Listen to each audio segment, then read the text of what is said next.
This ain't cool at all. I gotta take a chance. This can't be it. Gotta live these dreams before I'm dead, yeah. Did you hear what I said? Yeah, my vision clear and I pledge. Gotta live these dreams before I'm dead, yeah. Did you hear what I said? Yeah, my vision clear and I pledge to never live my life on the edge. Yeah, I think I'm about to jump. Yeah, I think I'm about to jump. Cause I finally realized why I'm here. Yeah, I think I'm about to jump. Yeah, I think I'm about to jump. Good evening, folks. It's Pastor Robert Johnson back with you for another broadcast of Ignite, our weekly faith-based conversation for cultivating human potential and exploring faith possibilities. We are so thankful that you watch every week. We're grateful that you spread the word, that you tag folks. Do that again tonight. Enjoy tonight's guest, and please get ready as we end this year with some amazing guests and prepare for 2022, where we have even more amazing human beings coming before you that we want you to be, by whom we want you to be inspired and encouraged. Thank you again for watching tonight's broadcast. Yeah, I think I'm about to jump. Yeah, I think I'm about to jump. Cause I finally realized why I'm here. Yeah, I think I'm about to jump. Yeah, I think I'm about to jump. It's about that time, dog. I'm trying to live my life on the edge. Yeah, I think I'm about to. I just want the best, I can't stop this feeling. Snap over everything, my only option, really. Since Wu-Tang Clan wasn't nothing to mess with. I had bars and the beats and the hooks with the message. Mine's off the pine, on my P's and Q's. CH got the juice, it's my time to shine. Haters like, oh, you follow Sean Carter's blueprint? Wrong hole, homie, this is God-honored movements. Why do I keep second guessing, though? Like I don't know where my blessings flow from, and how far would this endeavor go? But if I never take a leap, then I'll never know. Looking over the cliff, frozen and stiff, even though I'm bestowed with the gift to uplift. But the mind keeps racing, prone to what if, scared I won't reach my peak, blowing the drip.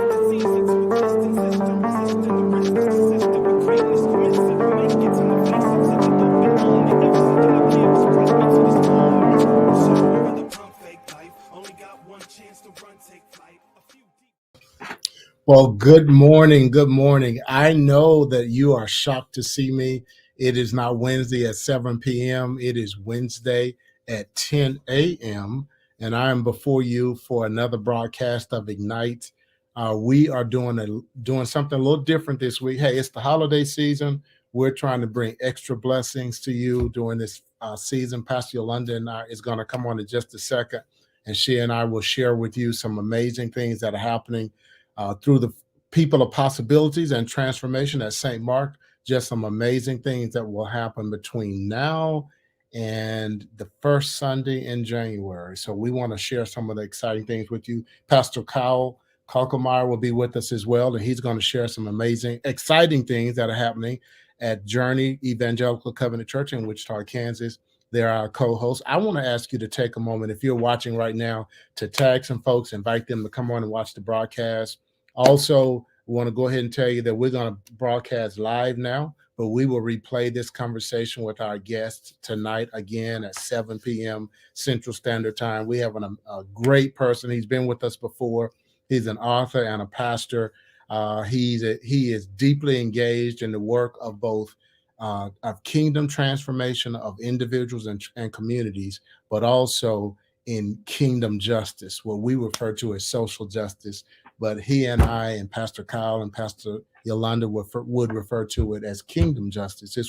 It's God making things right in his creation. So we're excited about our conversation with him. So let me bring on Pastor Yolanda. Good morning, Pastor. How are you? Good morning. Good morning. Good morning. Good morning. Outstanding. Glad to have you. How are you this morning? I'm well. It's weird to be online this early, but I'm blessed. As Brother Bruce would say, I'm blessed and highly favored. Blessed and highly, that's his phrase. That is his phrase. Even though we just found out recently in a message that favor can be funny and funky at times. Make sure you funky. Draw out the funky. Funk as in Ohio funky. Band, Parliament, P-Funk. F as in Frank, U as in Union, N as in Nation. Yes. Hey, This is one of the few times that my southern drawl helps me because I say it slow enough that people can't like it comes out right. If I was like a northern, or if I had a northern uh, accent or a midwestern deal, I would say it too fast, and then people would really get confused. So, Um, hey, this my southern drawl. It there's a benefit from it. There's a benefit for it. There is a benefit for it. Let's bring on Pastor Kyle. Good morning, Pastor. How are you, sir? Hello, good. No, you made a mistake. There is no Midwestern accent. It's just how people talk. You are exactly right. I Which don't have an accent. Dr. Kyle is joking, but it's actually true. Midwesterners don't have an accent. That's why people, media, news media, like to use folks on the Midwest because they have a standard. They just no accent. They're just people talking, right? Yeah, we just sure, you use betcha. proper diction. That's all. Just we use proper diction. Great speech, but just no great food. Just All the hot dishes, tater tot hot dish. well, you know, let me take that back. You all have healthy food here. Kyle, But we're gonna have to we invite you to we the have to barbecue. travel. We have to. My Linda and I I have would to love to be travel there. 3 miles east, 3 miles south, 5 miles south to get good soul food. Mm. You get it in the kitchen. Okay, this we better switch because Pastor Yolanda's about to So take I us have a down. theory. Okay, I think my shirt, which is green, is triggering some sort of green screen effect or something like that. I think so. So I don't. you may want to go to your camera settings and turn off whatever it's doing. Or we could have said that Pastor Kyle is so excited to be with us today that he decided to wear this special shirt Oh, hey, Electrifying. that like I did. There you go. Look, it is a mint green. It Yeah. complements your complexion. See, and it's thinking that I had okay. I see now. I apparently had a setting that says I have a green screen, and oh, what? what did you just Hold on. okay? Kyle is Hold on. in a different Hold place on. It's today. too Like, early. It's too early to be online. That's the well, problem. hey, Too Ooh. early. I'm excited. All I know is that I'm the oldest Okay. of the three, and so I'm supposed to be the least Okay. technology savvy person. My camera and my I mic are working great. I didn't even know these Are you settings existed. hardwired? I'm representing the Xers here. We're killing it with the technology this morning. Let's bring on Pastor David, and then we will make our announcements at the end. Let's get into our conversation, folks. We have David Swanson, who's a pastor and author out of Chicago, Illinois. He has written the book that is a bestseller called Rediscipling the White Church. And yep, there it is. Hold it up a little higher, which is a book that I read through, and then we had David on earlier this year. I believe it was earlier this year, and I had a great conversation with him. But we're delighted to have him back to talk about the status of race relations now at this very moment. So, even from the time that he was last on, I'm interested in hearing what he has to say about where he thinks we are as a country at this very moment in this week before 2 weeks before Christmas. How is he feeling about the status of race relations, and then how we can move forward? So I want to encourage you to reach out and tag some folks. Those of you that are watching, invite them to come on. If you're watching on my page, I want to encourage you to go to the St. Mark page so that we can see your comments and we invite your comments. So, Kyle, you want to say a little about? I know you all are connected in the Evangelical Covenant Church, and bring on our Yeah. guests. Yeah, and David was on here long before I came on as a co-host. My time with David dates back a few years. We had, if we remember, we had Nilwana on here just a few weeks ago. Nilwana Nolan, and it was Nilwana and David that co-hosted and led the Sankofa trip that I went on a few years ago. And so if folks have any other follow-up questions about Sankofa, they can type those in as well. And I'm sure David's got a lot of Sankofa experience, and I know we'd love to encourage anyone from St. Mark to participate in something like that, as well as the Journey Church. We've been really trying to encourage folks to do that. And Pastor David is the pastor of a multi-ethnic congregation in Chicago, and that's one of the things that I would love to hear from him about, just sort of the joys and struggles of building a multi-ethnic ministry. That something that is not white centric, but reflects and honors the gifts and ministries of all of God's people. So I'm excited to have David on. And he was almost on. And there indeed we are. Indeed we are. Good morning, Pastor. How are you this morning? Good morning. I'm great. I could just listen to the three of you banter all morning. It's like you got the morning drive time here or something. Yeah. It's great. And we're missing our true star of our banter, and that's Kai Green, who won't be able to be with us. But thank you so much for coming on, and we appreciate you taking the time to have another conversation with you. First of all, first thing we want to know is how are you? How are you and your family? How's the church going? How's the ministry going? How are you doing? Yeah, I appreciate that question. I joke with people these days that none of us really know how to answer that question succinctly. If we're being honest, it's sort of like, how deep do you want to go? But to be honest, we are doing very, very well. Our family is doing very well. My wife had the chance to substitute teach long-term in a preschool classroom this past semester. She's studying to be a preschool teacher in graduate school right now. So that was an unexpected gift that she got that time. Our boys are both doing very well in school. Our oldest transitioned to a middle school this year. So that was a big deal for our family, and he's doing great. He's doing really, really well. So yeah, we have, despite everything, we have so much to be thankful for. Ministry, like everybody else, one Sunday at a time. I'm a planner. I love to plan, and the Lord is curing me of that need to plan anything and to really take it 1 week at a time. We meet in a gymnasium. Our church is 11 years old. And we realized when we came back to being in person that we probably needed to limit it to 80 people at a time. So our church is coming every other Sunday. People are coming every other Sunday, which is a bit strange, but everybody's been flexible and rolling with it. I'm just so proud of our church, so thankful for the way they're leaning into ministry these days. So God has been faithful in some very, very practical ways. That's all. That's great stuff. That's great. So great to hear. And it's great to hear someone who is I consider a thought leader and someone who is moving the needle in terms of a national, for sure, if not a global issue, also be deeply entrenched and involved in just the everyday affairs of pastoring a church.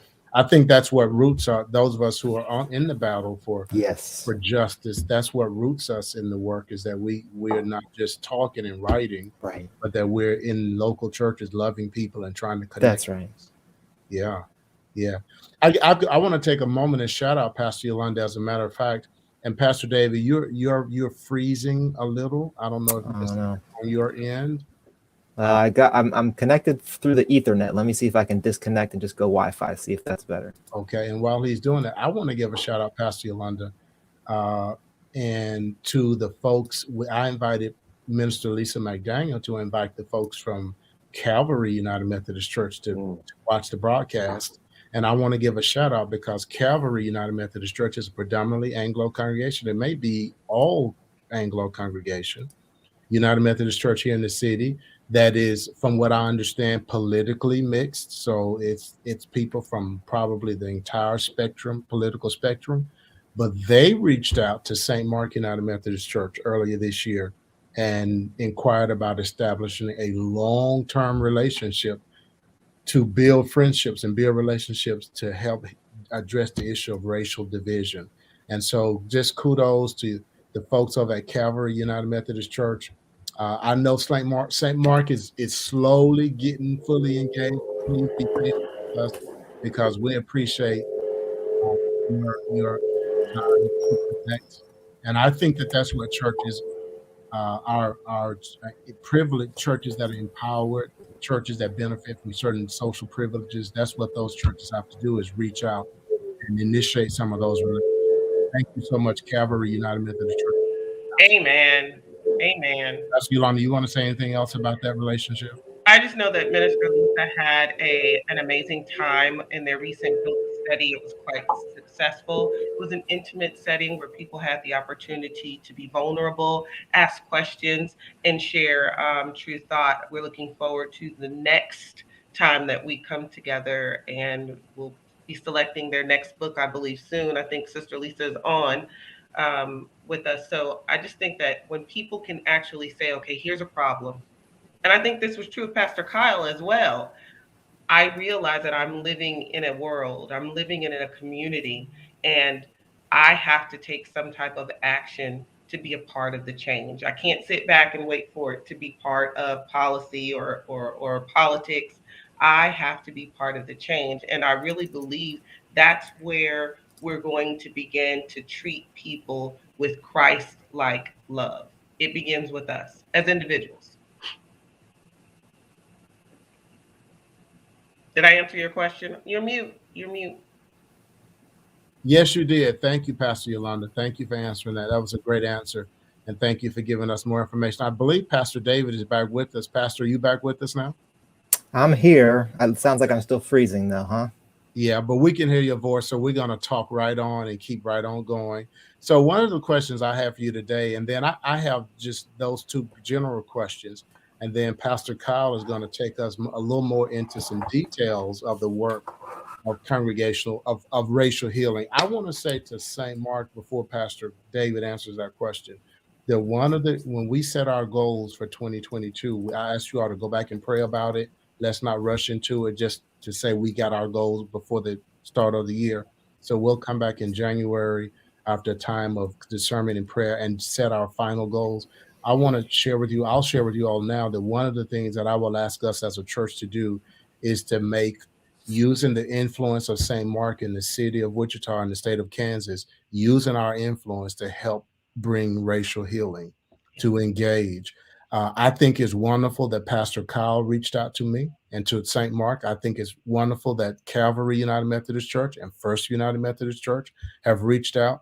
But we don't want to be the kind of folks, sometimes people complain and about things not being right. And then when people reach out to try to help, then they don't engage. So it's so important, St. Mark, that we engage with these congregations, that we embrace this opportunity to build bridges and to model, Kyle, not necessarily to talk, but to model authentic relationships that transform the social boundaries, and so that we're modeling for the world and for our city how God's people should embrace the humanity of all people across all boundaries. Pastor David, you look well now. So my question, where, in your opinion, or from your perspective, where are we right now as a nation racially?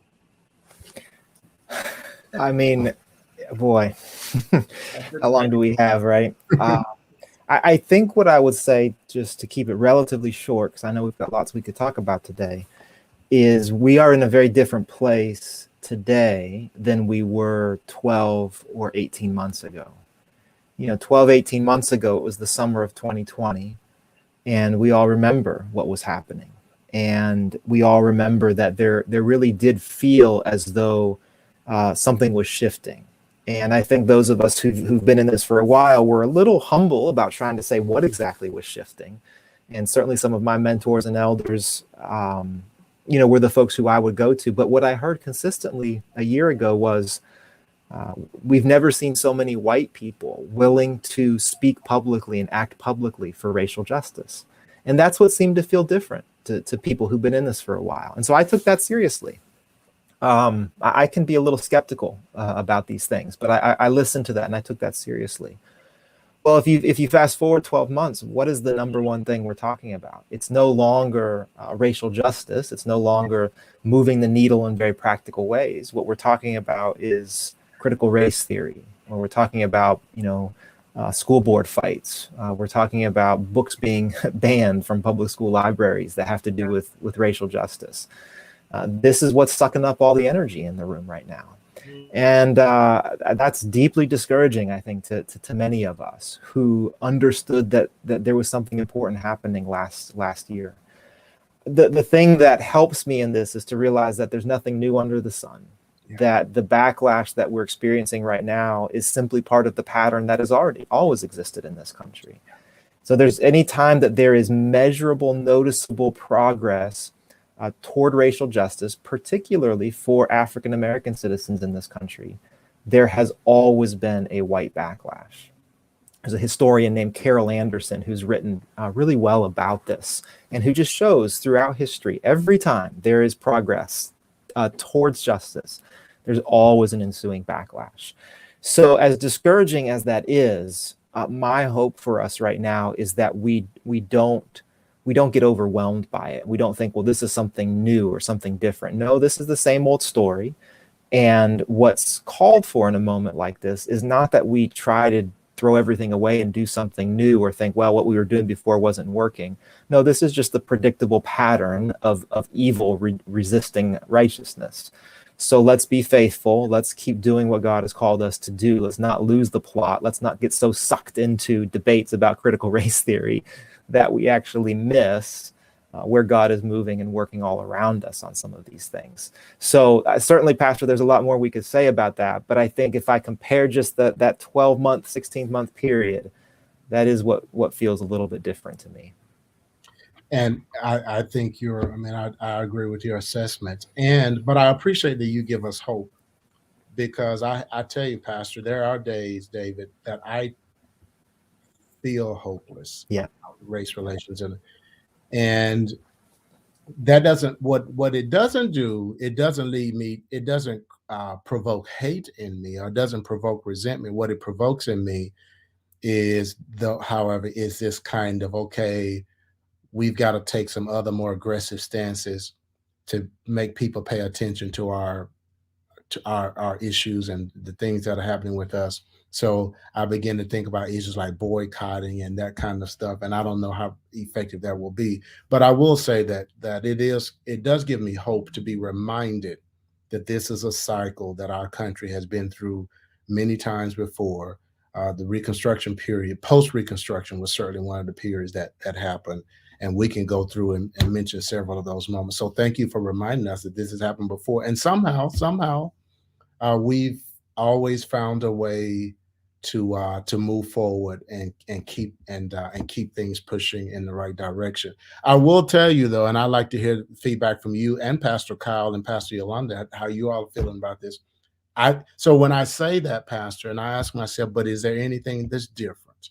So when in post-Reconstruction, the response to the Civil Rights Act of 1965, so African Americans finally become full citizens with the Voting Rights Act, then the backlash with that. So with every time there's been a backlash, but this time, and maybe it's, I wasn't around during the Civil War, contrary to what Kyle thinks, and Pastor Kyle and Pastor Yolanda, I'm not that old. I don't remember the Civil War. But what feels different is that I've never felt that our country was at the brink of willing to give up democracy in the midst of the backlash. What are you all's thoughts about that? I think hatred is more prevalent than it ever has been before. And I think it's indicative that we are willing to give up democracy for it. I mean, we fought for democracy for so long. It is the foundation of what we all stand for in this country. And we're to the point where we're allowed ourselves to become so divided.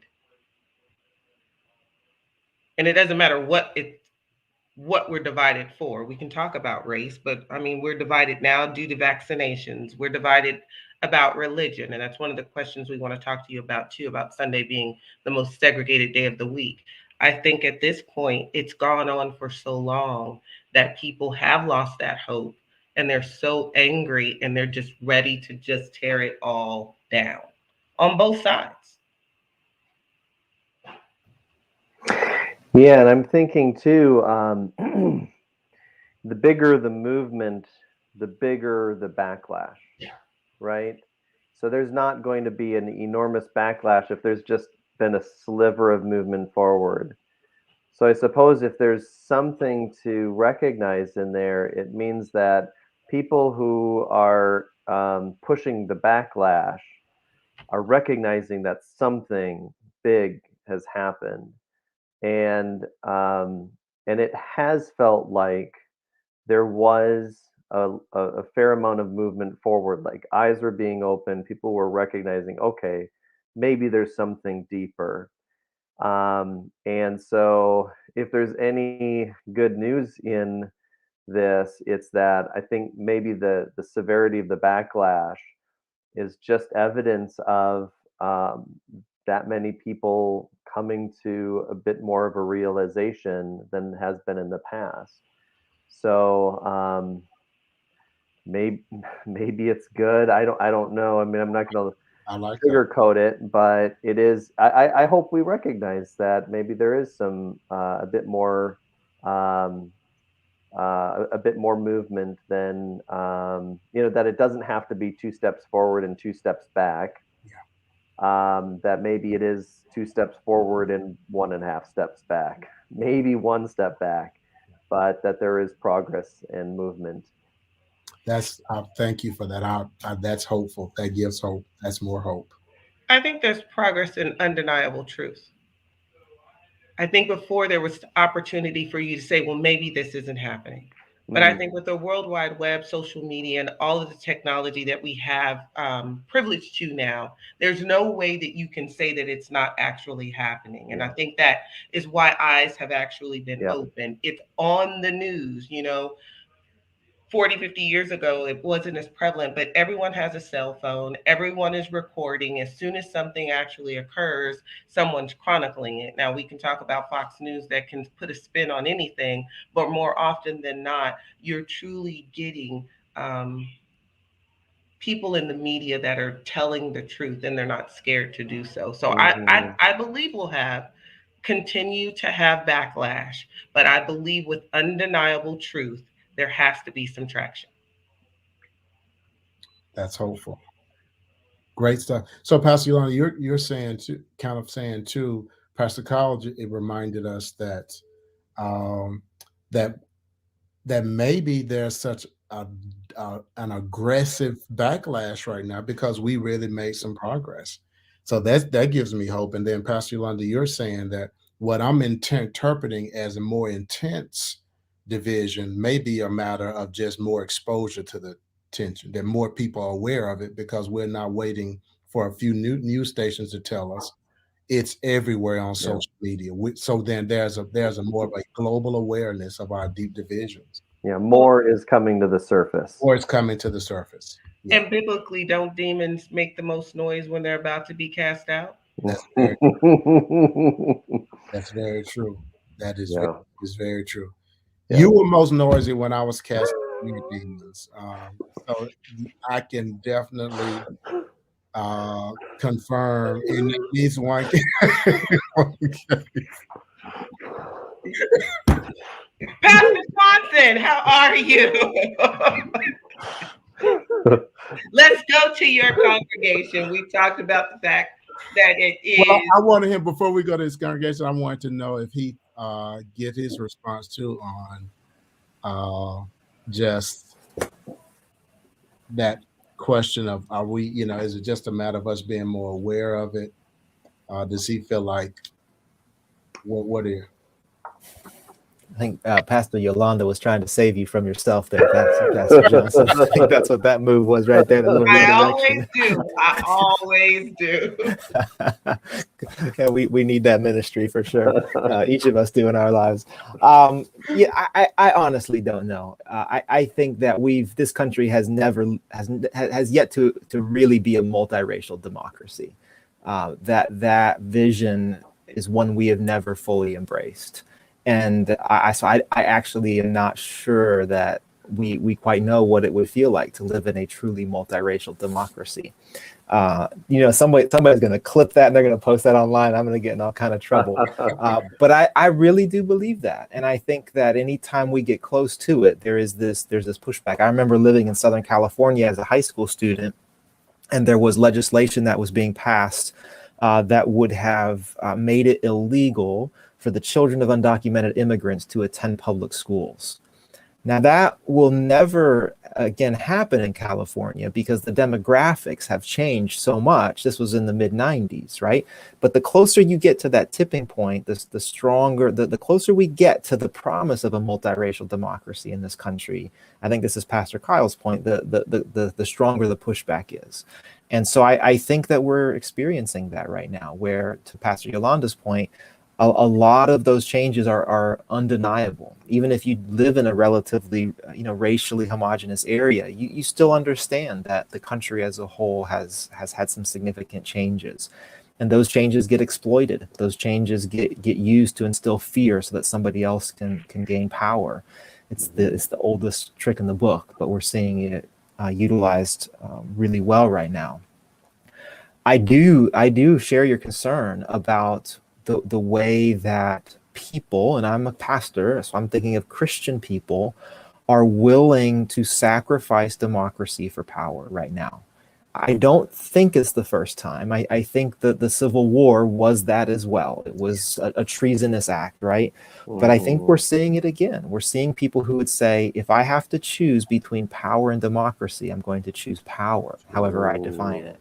Yeah. And I do think that that's going to come to a head over the next couple of years. And what I'm concerned about is that white pastors in particular are only going to be interpreting this through a partisan lens rather than through an ecclesial lens, because the sacrifices being made are always going to come on the backs of Black and brown people in this country. And so I'm interested in whether or not white pastors are going to be discipling their churches to understand the times and to understand that when we see this kind of power play, it's actually a move against our sisters and brothers in Christ. It's a move, a dehumanizing move, a disenfranchising move against those who we share everything with in Christ Jesus. So that, boycotts, sure, absolutely, but there may very well come a moment when pastors are calling their people into the streets to say, we have to make visible our opposition to this power move, which is so intentionally, systematically, surgically, the Supreme Court said in the cases in North Carolina, surgically, this racism against Black and brown sisters and brothers in Christ.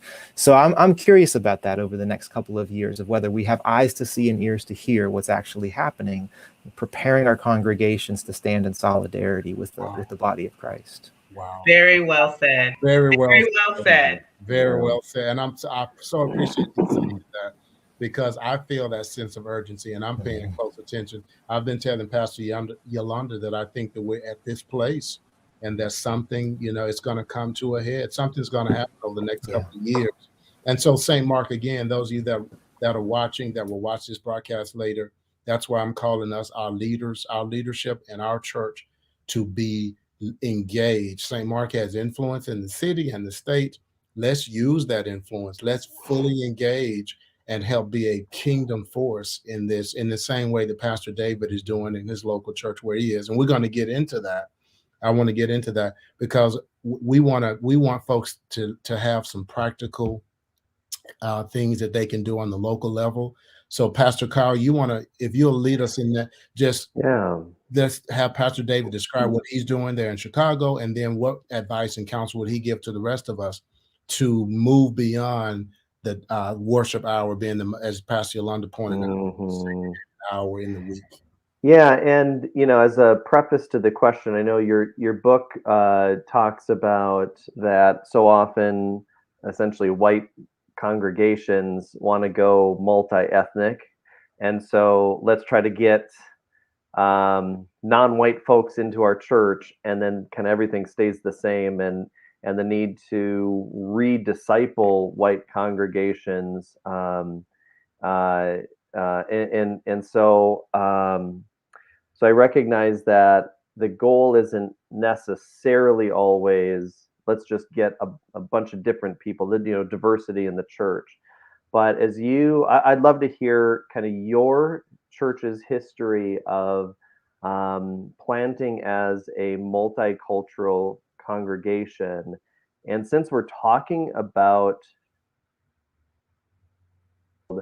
what has it looked like in your congregation to share power or the power dynamics that create a truly multicultural congregation rather than just multicultural on the surface? Mm-hmm, mm-hmm. Yeah, those are such good questions. The church is about 11 years old. They had already identified the neighborhood that we are in called Bronzeville, which, if folks don't know, I call it the Harlem of Chicago. Kind of gives you a sense of the history and the significance of the neighborhood over the past 100 years or so. They had already decided that this was the community that they would be planting in, and then there was a church that was sending folks out for this, and I was invited as one of the pastors to help with some of the behind the scenes stuff. And then through a series of events that we don't need to get into today, was called to pastor this congregation as we were moving close to actually having worship services. The really great thing about our story, the thing I'm so thankful for to this day, is that we were planted as a diverse group of people. So we had diversity in our leadership from the very, very beginning. And while I was the pastor, we had very capable women and men who were able to fill these leadership roles. And so when we were sitting around those leadership tables, it was already a very racially, ethnically, culturally diverse group of people. It's not to say we didn't have a lot to learn. We didn't stumble along the way. We didn't have plenty of, repenting and forgiving to do, right? This is what churches do. But we had the great benefit of not trying to turn a ship that had been going, in a direction for many years, but to actually, begin in that way. I think for me, as the white man around the table, oftentimes I'm often thinking about how much space do I take up, and that for me has just been a helpful way to think about my presence. It might not be helpful for everybody, but there's times when I need to take up a lot of space. God has called me to pastor this congregation. There are times when, as the white man, I need to take up space. It might have to do with tilling up the hard soil, and that's something that I've been called to do. It may have to do with, particularly discipling white people. This is something that God has called me to do. But then thankfully, there's lots of times when I get to take up very, very little space. And again, that's the great gift of a plurality of leaders who've been called and gifted to this ministry, where then most of what I'm doing is really behind the scenes, putting together the service order, sending the emails ahead of time, getting folks lined up who are going to lead, and then making sure that they have what they need to do really well, to succeed, to win at whatever they're doing in leadership. I love that. I actually prefer that in many ways. That's just a lot of fun to see other people who are called and gifted flourish in some of these areas of ministry. So again, I think in my head, I'm always asking myself, do I need to take up more space here? Do I need to take up less space here? And sometimes in one meeting, that changes just over the course of one meeting. I'll share one brief story here. We partnered with some other congregations in our church a handful of years ago in response to kind of another instance of police brutality, and the invitation was for churches after service to come out into the streets and join together for a march. And so we were going to participate in this, and this was a very clearly a Black Lives Matter protest. That was the goal and the emphasis. And so my instinct was to say, well, I'm not going to lead this. I'm going to be towards the back because this is a Black Lives Matter March. And really at the last minute, it was like the Holy Spirit said, no, David, this is actually a time where you do need to take up a lot of space. You need to be at the front of this. You're leading your church out into the streets. There will be police presence there. There'll be all sorts of unpredictable moments. And so as strange as it feels, right, to be the white man at the front of this line, for this particular moment, I needed to take up some space. Now, once we joined the other churches in the street, it was real easy for me to retreat, and to play another role there. But that's the real gift of a plurality of diverse leaders in a multiracial church like ours. And I know I've gotten it wrong lots of different times, but boy, it's been a huge gift. I like Kyle, that you great response. But Kyle, I like the way you set up the question, that building a multi-ethnic congregation, that you've got to do the discipline of giving up power. Mm-hmm. And Pastor Yolanda and I are going through that as leaders of St. Mark, because we're going through a multi-generational thing. So in the same way that people can be exclusive racially, they can be exclusive multi-generationally. And so it's not just about, can we stick some young adults up for a show on Sunday, right? Like as you were saying, Kyle, just kind of a surface, let's stick a young adult up, have them read scripture, but it's giving them ownership and turning the church over to them and stating that, embracing that, making that a part of your core values, making that part of your vision casting, and then actually doing it. That's the difference. And so it sounds like that's what has to happen on the local church level, David, if we're really going to embrace multi-ethnic churches. That's right. Absolutely. Yeah. And if it is, as we were talking about earlier, nationally, we're recognizing things are coming to the surface, and there's sort of a power grab. Would you rather have democracy or power? And that's the instinct. And so naturally, that's the instinct within the church as well. Yeah. Regardless of how long we've been following Jesus, we still have those same power dynamics that are influencing us, and that we need to redisciple ourselves to recognize what are the power dynamics in our churches, whether they are generationally or ethnically. So I just had a feeling that there was some intentional power discipleship out there at New Community Church, and that you have tried to be very intentional with. What has that looked like for Sunday morning preaching? Because that's often the pastoral place, and really the place of greatest influence and space to take up, right? What does that look like for you guys? Yeah, I love to preach. It's one of my favorite things to do. I love preparing a sermon. It's the best. But my commitment is to always be raising up preachers in our church. So I'm now leading my second cohort of lay preachers in the congregation. And all right, Pastor Johnson, you're with me on that one. And it's just so much fun. It's just so much fun. Oh my goodness. Yeah. And it really is iron sharpening iron, and to be able to then see these gifts and invite folks, to step into these. So to be honest with you, we have too many preachers at this point in our church. It's like, how do I get time for all these folks? So we got the 7 Last Word service on Good Friday. I already got that thing booked up. For Pentecost, we're doing 3 preachers on Pentecost. So it's an embarrassment of riches at this point. So I do still feel I am the primary preacher in our congregation. That is what God has called me to do. But I think relative to probably most of my peers in the neighborhood, they would look at my preaching calendar and be like, wait, how much do you preach? Are you actually a preacher? Because we have these women and men in the congregation who've been gifted and called to preach and to lead in that way. And so to see how the culture then gets shaped, right, by that diversity of preachers, it's absolutely incredible.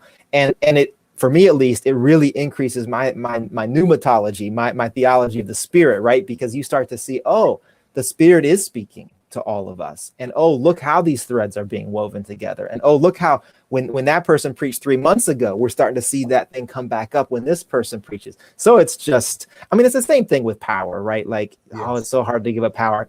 actually, it's really good. It's actually a much, much better way to live than trying to hang on to that thing. And I think similarly with preaching, there's nothing better as a preacher than getting to sit underneath good preaching. I mean, and getting to be formed yourself as you're led in that ministry. It's so good.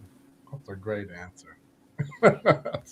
So what have been, and I think you may have touched on some of this a little bit already, but what are some of the joys and the challenges that you have experienced in leading a multicultural congregation?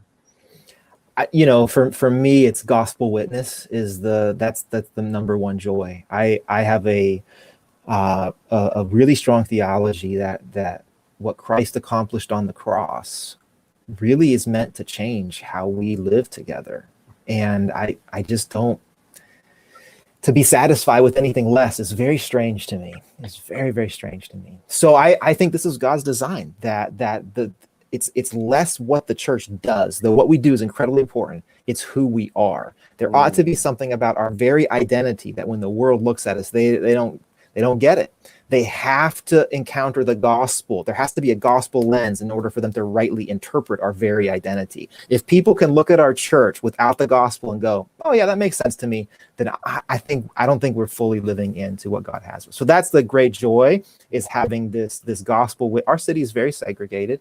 And so to have this small expression of God's reconciliation is so good. I love the community that I get to be a part of. It's amazing. I hear regularly from people in our church, if it wasn't for our church, I never would have met. I never would have been in a relationship with. I never would have shared a meal. Look, we're at the point where it's like, I never would have married. You know what I mean? Wow. Like, so that community is so rich and complicated. And we stumble, Wow. but boy, there's so much joy there. I think when it comes to challenges, again, we could spend a lot of time on this, but you just never arrive. There's never a point where you say, well, we have figured this out, and there's lots of reasons for that. For one, the church is always radically hospitable, or else we're not the church, which means there's always people coming in for whom this is very new. They've never experienced a community like this. So you might have people who are at the quote unquote 301, 401 level, but there's always people at the 101 level as well. And so figuring that out is really challenging. How do you speak, for example, to white people for whom this is brand new? They have no background knowledge. They have no historical knowledge. They have no biblical understanding. And then you've got, again, in our context, African-American people for whom that is all just like innate, right? That's just in there. How do you speak to both of those at the same time? How do you disciple both of them? I've not figured that out. That I think is something that only the Holy Spirit can do. And then the last challenge I'll mention is the tendency in multiracial churches to confuse togetherness for justice. Wow. And we've struggled with this, and I think most churches like ours do. You have people who... Can you say that one more time? Sure. Confusing togetherness for justice. I think this is what Pastor Kyle was getting at a little bit, right? This is what I call cheap diversity in the book. It's saying, hey, we've got this diverse group of people in the room, so we've arrived. Mm-hmm. When in fact, God's heart is for justice. God's heart is for righteousness. And so you can have this togetherness, but leave the unjust status quo completely undisturbed. So that's a discipleship thing, even in a multiracial church. There's ways that we can talk past each other. We think we're speaking the same language. Yeah, multi-ethnic ministry, but we're actually, the vision, the goal is very, very different. And so certainly an ongoing challenge. Wow. Go on, Kyle. Yeah. Well, and sorry, I was just looking at some thoughts I had. So the church, Go ahead, as Pastor Kyle is preparing his next question, Pastor David, the church, is it in Southside Chicago? Yes, sir. Yep. Oh, yep. Wow. Wow. Yeah, it's so if people have been to Chicago, the South Side is actually the largest part of the city of Chicago. People just don't know that. It's not where most tourists go. Wow. Though you should come to our neighborhood. It's I mean, Bronzeville, it's incredible. You know, we'll claim to be the neighborhood where gospel music was founded under Thomas Dorsey. right. My hero, Ida B. Wells. I'll take you by her house and Yeah. show you where she Yeah. lived. You know, people like You know, I'm there. I'm There you there. go. See. My favorite poet, Gwendolyn Brooks. Yeah. I mean, just all these luminaries. You know, this is where they lived. This is where they did their work. This was the community that fostered so much creativity, so much Black empowerment. There was Black economic development that started here. The legacy of Black churches that were doing community development before anybody ever called it community development. Before there was ever anything called CCDA, if you know CCDA, Black churches were doing this work. And so, anyways, it's such a gift and a blessing to get to be on the South Side and in this community. The South Side of Chicago is a, for me, it was the first time I visited a couple of decades ago. It was a life transforming experience. At that time, that was before David. They had torn down a lot of the Section 8 housing. Right. So I went there and I saw profound poverty.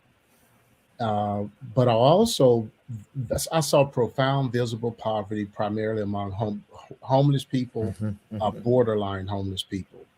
But I also saw intellectual wealth, historical wealth, Black empowerment, community development, and then, as you said, the rich legacy of churches. You mentioned Ida B. Wells, Gwendolyn Brooks, but J.H. Jackson, the guy who basically built the Progressive Baptist National Convention and grew that. You also had, during the 70s and 80s through the 2000s, Dr. Jeremiah Wright and that church there, which is one of the great, which had such a huge influence over shaping the more progressive, social conscious Black church in the city that existed in the 80s and 90s. I know I was at Windsor Village in Houston, and Kirby John Caldwell was heavily influenced by Jeremiah Wright. Yeah. Now it's Otis Moss Jr., Reverend Otis Moss Jr., who pastors there and really has continued that legacy, continues to have significant influence in our city. So, anyways, I don't mean to sound like I'm promoting Chicago, but it's no, you are right. I thought it was, when I first went, I actually was sent by Windsor to a conference at Willow Creek. Oh, no kidding. In Chicago, right? That's funny. So I came not to visit Southside Chicago, but to go to Willow Creek. But then during the off hours, I would go to Southside Chicago. And with all due honor to Willow Creek and what they were doing at that time, that was in the early 2000s. The most impactful thing that happened to me was my visit to Southside Chicago. Yes. So I envy you. I think it's an amazing place. Is the Obama library has finally been approved and construction is supposed to start? They broke ground maybe 2 or 3 months ago. So that's happening. So yeah, we have a developing museum campus here on the South Side with the Obama Center, the Museum of Science and Industry, and then we have the DuSable Museum of African American History, because Chicago was founded by a Black man named DuSable, which a lot of people don't know about. So anyways, there's lots of good reasons to come visit us on the South Side. And you all were talking about food earlier. We don't have to get into the food, but we got a lot of great food down here too. Great food in Chicago. Absolutely. Great, including great soul food, but great food, period. All right, we've got 9 minutes, 8 minutes left with David. Enough about food. No, I was trying to think through, and we've all sort of had a lot of conversations around critical race theory and the pushback and the fight back and forth, and recognizing, as we were talking about before, anytime you want to bring these things up and recognize historic tendencies, there is this pushback. What has that looked like for you in your church to bring things to the surface, recognize history, recognize race, whether you call it critical race theory or not? There's a recognition and an honesty. So what has that looked like for you in conversations or in either formally or informally among a multicultural congregation? Yeah, I mean, I think this is why so many of us have found the nonsense about critical race theory so strange, because really this is what churches who are engaged in justice have always done. They've always talked about history. I would make the case that, and you know, Pastors Yolanda and Johnson, you all please correct me here, but that many Black churches over the generations understood that they needed to do that historical work because their members weren't going to get it anywhere else. You weren't going to be taught the truth in your history classes in public schools. So when you went to church, the pastor, as they opened the scriptures, their illustrations, their contextualizations was going to include a lot of that history, so that you could say, so this is why we are where we are. This is how God is speaking into this moment today, so that we're not confused. We're not turned around. So that, I think, is just good biblical work. That's just good pastoral work. We're called to help our people see the truth and speak the truth as Christians, as the ones who follow the one who embodies the truth, capital T, right? So I don't know how we do this work of reconciliation and justice without truth. Without the truth. How do you do it? How do you do it? And that means we tell the truth about history. That means there'll be times when we'll utilize the tools of sociology, of anthropology, of history. Those are never going to be the number one tool, right? The number one tool is the scripture. We're all clear about that. That's never been confusing. But we're going to do what we need to do to ground the people God has called us to in the truth. So the way that critical race theory has been, I would say, weaponized. I know we have to pay attention to that because it's gotten so loud. But I fear that if we pay too much attention to that, it's like Nehemiah's, like coming down from the wall, and we can't come down from the wall right now. We can't get so sucked into these academic debates, because that's really what they are. They're academic debates, when there is so much good gospel ministry in front of us. So again, it's one of those discernment things. When do I really got to get into this? It's like I wrote this book and then I found out I was a critical race theorist. I had to look at what is critical race theory. I got to figure out what that is. Let's start there. What is it? Yeah, exactly. And of course, what it is an academic theory that really was started in law, in academic law, to try to understand racial disparity and how that gets worked into the legal framework. So if we deal with just that truth alone, people can stop stressing about what we're asking to be taught historically to our children. It's not critical race theory. That's right. And we know that those who have been really pushing this have a very clear agenda. They've said it themselves. They're not being secretive about it. It's their goal to derail the work of racial justice. So listen, I think different ones of us have different calls. My hope is that for most of us in pastoral ministry, we will be able to mostly pay attention to where the Holy Spirit momentum is in our congregations and in our context, and not get so sucked into the critical race theory stuff. Again, that's my context. I know some other folks are going to have to know more. They're going to have to, because their people are watching, a lot of Fox News, for example, where they're being told very explicitly this is unchristian stuff. But I fear that we get so sucked in that we miss the people around us who actually, they don't care about critical race theory, but they don't really seem like they're that interested in justice. But God's already made their hearts tender, and that's who we need to be spending our time with. That's who we need to be discipling. Agreed. And you're right.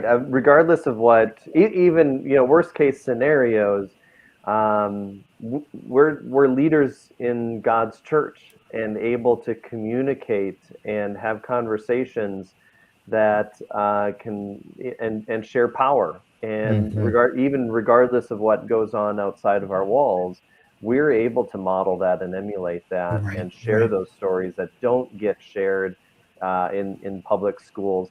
Because it's not like public schools have done this well, and now folks are trying to suppress racial history. It's always been an issue, and regardless, this has been what the church has been needed to do, and that we can step up and have these conversations when no one else will. Yeah, we have 2 minutes left, and I want very quickly, and then we're going to let David go. Thank you so much again for coming on to have this conversation with us. We will broadcast it again at 7 p.m. David, will you take this final 60 seconds, and for all of our listeners, folks who will listen to this evening, give us one thing. So as a Christmas gift to all of us, one place in our country or one place in the world right now, we can look where and find hope. I'll see hope where you feel like go here and you'll see signs of hope. Yeah. Well, thank you again this is fun. This is the second time we've done this, and I hope there's a third time. I hope you all invite me to come in person one of these times, spend a weekend. Be careful what you ask for. I'm making my intention clear. No, I love that. I love that question. And I think we have to look outside of the spotlight. And I would encourage folks to look not necessarily to one thing, but to look really close to home. This is my deep, deep conviction that those who are called to the ministry of racial reconciliation and justice have to develop eyes to see where God is at work very nearby. If we don't do that, we're always going to get discouraged, right? Because the work is hard. The enemy has been active in this area for generation after generation after generation. So we need women and men who are developing eyes of faith to very locally and contextually be able to say, this is where God is working. And it might be in our congregations. It may be in the kind of community collaborations that you all represent right here. It may be in some small things happening in the areas of education. I can say in our neighborhood, we get to be a part of work addressing trauma, participating with multiple community organizations, hospitals, research hospitals, nonprofits, lots of churches here on the South Side. And there's a spirit of collaboration that I can only credit the Spirit of God for. I think only the Spirit of God has done that. There's no pride, there's no ego, there's nobody trying to get more money than somebody else. We're in this thing together. That's what I look to. I look to that in our own community. And here's what I know. There's always a remnant who's not bowed the knee. You remember Elijah saying, I'm the only one. It's just me, God. Take me now. It's always a lie. It's always a lie. God always has people. And those people are not on the other side of the world. They're actually in your neighborhood. They're actually in your church. God, give us eyes of faith to see them, to identify with them, to spend time with them, because that's where the small thing starts to get some momentum, which builds into a movement. Amen. Amen. Thank you so much, David. I'm so glad that to have you on today, this morning, and tonight. And I would love to see you out here in Wichita. Let's make it happen. I'd love it. Thank you all very much. This was a blessing and a gift to me. A blessed Advent. Merry Christmas to each of you. Thank you again. Thank you, David. Bye, y'all. And Pastor Yolanda, if you and Kyle will hang on. And I'd like to take a moment for us to just make a few announcements. So, Pastor Kyle, you want to share some things that are happening over at the Journey Church? Yeah, the main thing coming up is Christmas Eve service at 6 p.m. We're having it on December 24th this year, and that's a joke. Christmas Eve service this year. We were both thinking about what announcements we needed to make and missed the joke. If folks are logged in here in the area, don't have a church community, we'd love to have you here at the Journey Church at 9999 East Terry Street. Oh, I like the address. I know, yeah, right near Harry and Webb, and so we'll be looking at Jesus and baby Jesus. Looking at 6 pound 8 ounce baby Jesus. 6 pound 8 ounce baby Jesus. As a matter of fact, I would like to say to our listeners, those of you, particularly St. Mark members, we will not do a Christmas Eve service, but if you would like, you can come on down to the Journey Church. To the Journey Church, yes, go to the Journey Church, yes, and worship with them on Christmas Eve, and then we'll be back in place the following week after that. But if you want to, of course, our big Christmas celebration, Pastor Yolanda, is Sunday the 19th I cannot at wait. 10 This a.m. And we have Sunday at 10 a.m. But if you want to also do something on Christmas Eve, St. Mark, go over to the Journey Church, worship with Pastor Kyle on Christmas Eve, and I know you'll enjoy that. So, Pastor Kyle, if you'll send that information to us, we'll post it on our website, Sure. on our social media outlets, so folks can have that information. And then, Pastor Yolanda, you want to say something about what all is happening on the 19th here at St. Mark? You know, St. Mark is the church at the heart of the city with the city at heart, and we aim to minister to children, youth, and young adults. So, Sister Gina and Sister Dottie have been intentional about collecting toys for joy to ensure that every youth in our community, any child that dons the doors of St. Mark United Methodist Church, will be blessed with a toy. I was there last night for choir practice, and there were just toys coming in left and right. And it's still not too late. So if you want to donate to this effort, I know our deadline was on the 14th. We're asking donate toys so we can ensure that every child is blessed. I'm hoping that we can send children away with not just one toy, but 2 toys. And for those St. Mark children, there'll be something special for those of you that are members. I tell people all the time that membership has its privileges. Don't just be a pew sitter, get connected and actually take the plunge and become a member of a church. With that said, they'll be singing. I'm looking forward to the caroling. I had the opportunity to hear Sister Kim and her beautiful voice last night, and Marty was on the keys, and they were just playing Silent Night and Joy to the World. So I'm looking forward to lifting my voice, the little bit of it that I have, and Christmas caroling with each other. We'll have children that are dancing. We ask that you come in your Sunday's best. And I'm working on my outfit as it is now. Pastor Johnson gets on me. But, you know, my mom used to say, show up and show out. I'm going to glow up on them, y'all. So come cute for Christmas, okay? And be with us physically in the house. We understand I've got some sickness going along in some of the families in some of the houses of my family. Some people can't come log on with us virtually, but if you can join us at 1525 North Lorraine, we will be so excited to see you. Absolutely. By the way, in terms of the toy giveaway, I don't know if I'm supposed to say this. So if I get in trouble, I want Dottie, Gina, children's ministry staff. If I get in trouble, Pastor Kyle was egging me on in the private comments to do this. So I'm only doing this because he told me he's pushing me to do it. But hey guys, with the toy giveaway, Pastor Yolanda, we're going to give away 15 bikes. Bikes that have been donated by some stores. And so part of the toy giveaway will be some kids will get bikes. I'm not sure how Dottie and Gina are going to give some kids bikes and some kids G.I. Joes, but I think their names go in a hat when they come in, and they're going to do some, but I don't think we were supposed to talk about it. But you know what? We serve a big God. We say 15 bikes. By the time this airs, it might be 30. It might be 40 bikes. So it might be 30. Come on, bring it on. If you don't get a bike and you need one, Pastor Johnson will supply. Sounds like you're going to be casting lots to see who gets what.